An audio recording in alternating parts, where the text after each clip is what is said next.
របៀបធ្វើស្ពៃជ្រក់ឬក៏ស្ពៃជូរអាចធ្វើបានតាមរបៀបខុសៗគ្នាដែលនៅក្នុងការធ្វើឲ្យស្ពៃឡើងជូរនឹងគេអាចប្រើជាទឹកអំបិលលាយជាមួយនឹងស្ករឬក៏ទឹកអំបិលលាយជាមួយនឹងអង្ករក៏បានដែរស្ពៃជ្រក់នេះពេលដែលវាឡើងជូរហើយគេអាចច្នៃយកមកធ្វើជាម្ហូបមានឆាមានស្ងោរឬក៏លាយជាមួយនឹងគ្រឿងទេសបន្ថែមទៀតលក្ខណៈដូចជាជ្រក់អញ្ចឹងណាសម្រាប់ញ៉ាំបន្ថែមជាមួយនឹងមុខម្ហូបផ្សេងៗទៀតហើយនៅក្នុងវីដេអូខ្ញុំថ្ងៃនេះខ្ញុំនឹងបង្ហាញបងប្អូនពីរបៀបធ្វើស្ពៃជ្រក់នេះដោយប្រើទឹកអង្ករនេះគឺជាស្ពៃជើងទាទម្ងន់របស់វា3គីឡូមុននឹងយកវាមកលាងសម្អាតខ្ញុំឆែកមើលសន្លឹកស្ពៃណាដែលចាស់ៗឬក៏សន្លឹកស្ពៃណាដែលរលួយអត់ល្អហ្នឹងណាខ្ញុំកាត់វាចេញឲ្យអស់សិនទៅស្ពៃជើងទាដែលខ្ញុំប្រើនេះប្រភេទវាអត់សូវជាក្តោបខ្លាំងប៉ុន្មានទេហើយស្លឹករបស់វាក៏ល្អច្រើនដែរអញ្ចឹងហើយខ្ញុំជ្រក់ទាំងស្លឹកទាំងធាងទាំងអស់តែម្ដងណាបន្ទាប់ពីបានកាត់ស្លឹកចាស់ៗខូចចេញអស់ហើយខ្ញុំយកវាមកលាងសម្អាតឲ្យបានស្អាតមកស្ពៃជើងទានេះភាគច្រើនវាមានដីជាប់នៅតាមធាងចិត្តនឹងបណ្ដូលណាអញ្ចឹងហើយសម្រាប់កន្លែងណាដែលពិបាកលាងសម្អាតហ្នឹងខ្ញុំប្រឡេះធាងវាចេញមកធាងមកដើម្បីងាយស្រួលលាងសម្អាតឲ្យអស់ដីឲ្យបានស្អាតល្អណាហើយសម្រាប់ផ្នែកបណ្ដូលស្ពៃហ្នឹងខ្ញុំពុះវាជាពីរទៅដើម្បីងាយស្រួលលាងសម្អាតខាងក្នុងហើយណាមួយយើងពុះវាអញ្ចឹងពេលដែលយើងយកវាទៅធ្វើជ្រក់វាជូរស្មើបានដល់ខាងក្នុងល្អស្ពៃដែលបានលាងទឹកស្អាតហើយហ្នឹងគឺត្រូវយកទៅដាក់ហាលថ្ងៃជាមុនសិនមុននឹងយកទៅធ្វើជ្រក់ខ្ញុំរៀបវាដាក់ចូលទៅក្នុងកញ្ចែងឫស្សីដោយខ្ញុំពង្រាយវារាងស្ដើងបន្តិចមកហើយសម្រាប់ការហាលស្ពៃនេះយើងអត់ចាំបាច់ហាលរហូតទាល់តែវាឡើងក្រៀមស្វិតទេយើងគ្រាន់តែហាលឲ្យវាស្ងួតឲ្យវាស្ពណ៌បន្តិចមកគឺបានហើយរយៈពេលដែលខ្ញុំដាក់ហាលស្ពៃនេះប្រហែលជា2ម៉ោងនៅក្រោមកម្ដៅថ្ងៃរាងក្ដៅគួរសមដែរណា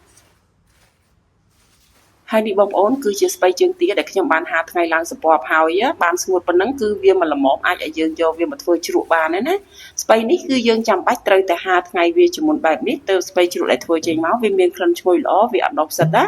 បន្ទាប់មកទៀតខ្ញុំយកស្ពៃនឹងមករៀបដាក់ចូលទៅក្នុងកឡថ្មមួយដែលស្អាតហើយស្ងួតណាដោយខ្ញុំតម្រៀបស្ពៃនឹងឲ្យបានណែនល្អមកដើម្បីឲ្យពេលដែលយើងចាក់ទឹកជ្រក់ចូលទៅវាលិចទឹកជ្រក់បានល្អណា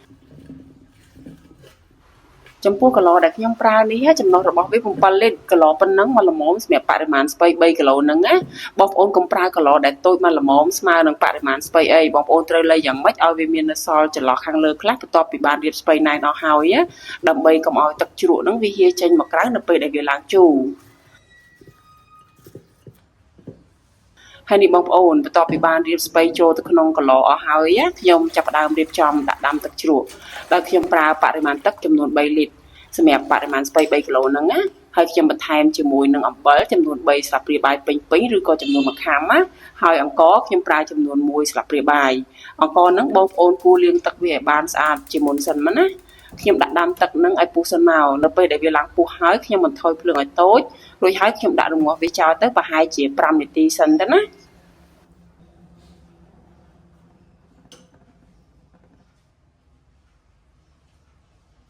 ទឹកជ្រក់ដែលទៅតែដាំហើយថ្មីហ្នឹងខ្ញុំយកវាមកចាក់ចូលក្នុងគីឡូស្ពៃទាំងក្តៅតែម្ដងណាដោយសារតែទឹកជ្រក់ហ្នឹងវាមានគ្រាប់អង្ករអញ្ចឹងហើយខ្ញុំប្រើកន្ត្រងត្រង់យកគ្រាប់អង្ករហ្នឹងចេញកុំឲ្យវាមានដោចូលក្នុងគីឡូស្ពៃជ្រក់ហ្នឹងណាហើយចំពោះការដែលយើងចាក់ទឹកជ្រក់ទាំងក្តៅចូលក្នុងគីឡូស្ពៃបែបនេះបងប្អូនមិនចាំបាច់បារម្ភថាវាធ្វើឲ្យស្ពៃឆ្អិនទ្រុលឬក៏ឡើងរលួយទេយើងធ្វើបែបនេះស្ពៃជ្រក់ដែលធ្វើចេញមកកាន់តែស្រួយល្អវិញទេណា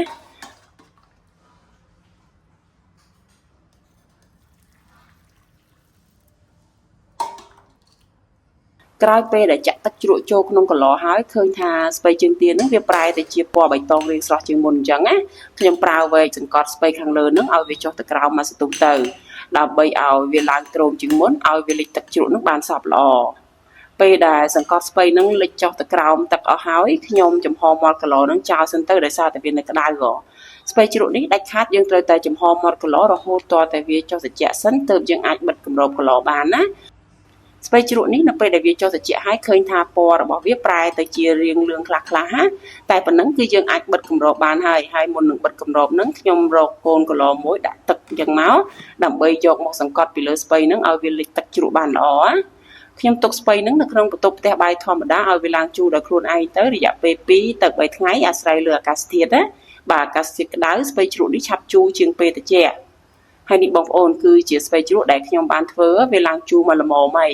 ខ្ញុំទុកវា3ថ្ងៃបានវាឡើងជូរដោយសារតែពេលខ្ញុំធ្វើហ្នឹងអាកាសធាតុរៀងត្រជាក់ដែរណា ស្ពៃជ្រក់នេះនៅពេលដែលធ្វើត្រូវពេលបើកគម្របមកវាភីក្លិនឈ្ងុយរបស់ស្ពៃជ្រក់ចេញមកវាអត់មានក្លិនខ្មឹកទេហើយសម្រាប់ទឹកជ្រក់នឹងវិញថ្លាហូរមកលឿនអត់តាយទេណាហើយបើសិនជាសាច់ស្ពៃវិញឃើញថាវាឡើងលឿងស្រស់ល្អហើយស្រួយថែមទៀតផង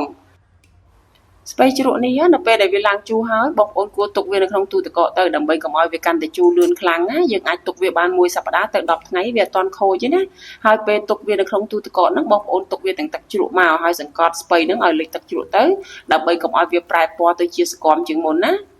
ស្ពៃជ្រក់នេះបងប្អូនអាចយកវាមកច្នៃធ្វើម្ហូបមានឆាមានស្ងោរហើយទឹកជ្រក់ស្ពៃហ្នឹងយើងអាចបន្ថែមវាចូលទៅក្នុងទឹកសម្លក៏បានដែរនៅពេលដែលយើងស្លដើម្បីយកជាតិជូររបស់វាឬក៏ម្យ៉ាងទៀតបងប្អូនអាចយកវាមកលាយជាមួយនឹងគ្រឿងទេសបន្ថែមទៀតធ្វើលក្ខណៈដូចជាជ្រក់អញ្ចឹងណាសម្រាប់ញ៉ាំផ្ទាប់ជាមួយនឹងត្រីអាំងត្រីចៀនឬក៏ញ៉ាំជាមួយនឹងមុខម្ហូបផ្សេងទៀតក៏បានដែរខ្ញុំសង្ឃឹមថាបងប្អូននឹងចូលចិត្តវីដេអូមួយនេះសូមអរគុណច្រើនសម្រាប់ការទស្សនាជួបគ្នានៅក្នុងវីដេអូក្រោយទៀត